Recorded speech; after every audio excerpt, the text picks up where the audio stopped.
So what can we use it for? Well, it can be used for an awful lot of tasks. Customer support's a good one. Content creation, I'll show you. Market research. At the moment, this is a sandbox environment, which means that the data that we have access to sort of is limited. For the free version, the data cuts off at, I think, the end of 2021. The paid version has now actually started absorbing more information. In fact, recently I asked it a query and it told me something about that it knew from late 2022 or something. So that was novel. You can also use it for lead generation, amongst other things. And it's especially useful for coming up for quick and accurate responses. Google recently issued what I think they called a code red. It was an internal document that somehow got leaked about how they were freaking out because you don't need Google. Still, you kind of do because, as I said, ChatGPT is sort of in a trial testing phase. But Microsoft just, I think, invested $10 billion in this. So it's now actually going to be powering Bing, their search engine, which was an absolutely epic move on their part. And they're weaving it into all of their productivity tools. You know, imagine opening up Microsoft Word and simply telling it you want a letter and it writes it for you. Well, that's what we're facing in the very near future. So this tool allows us to do some really clever stuff.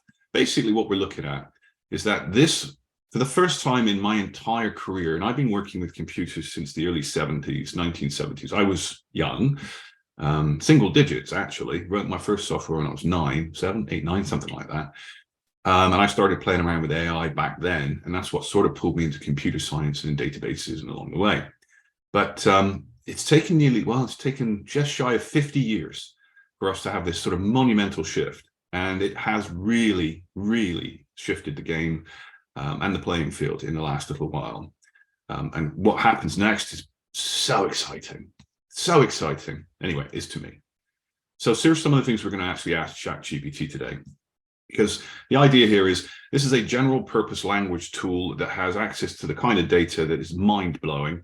And so really the question is, how do we interact with it? How do we make it useful? I mean, you can ask it to do, simple things like, write me a poem and stuff like that.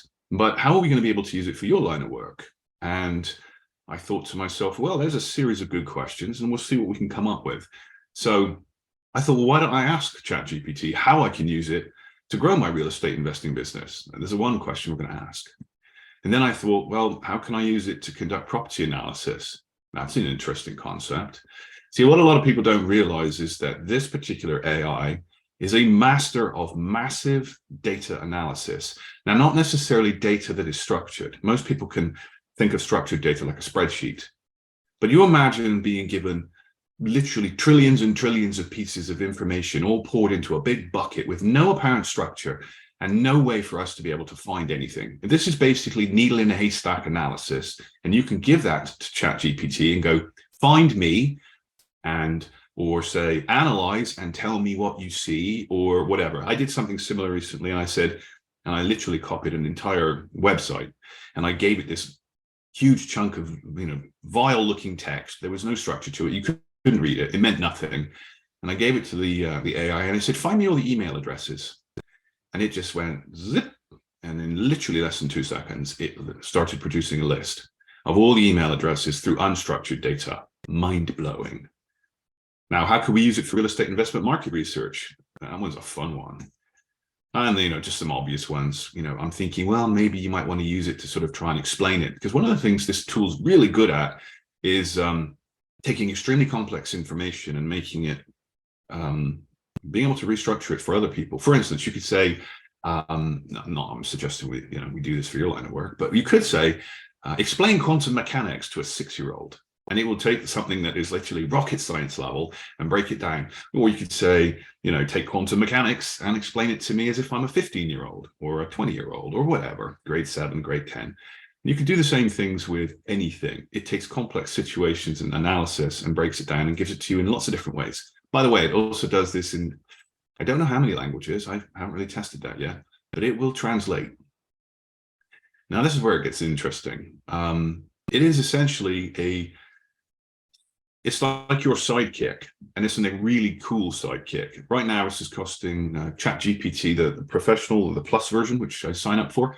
I don't think there's too many options. I think it's just the one. $20 US, I think, or $20.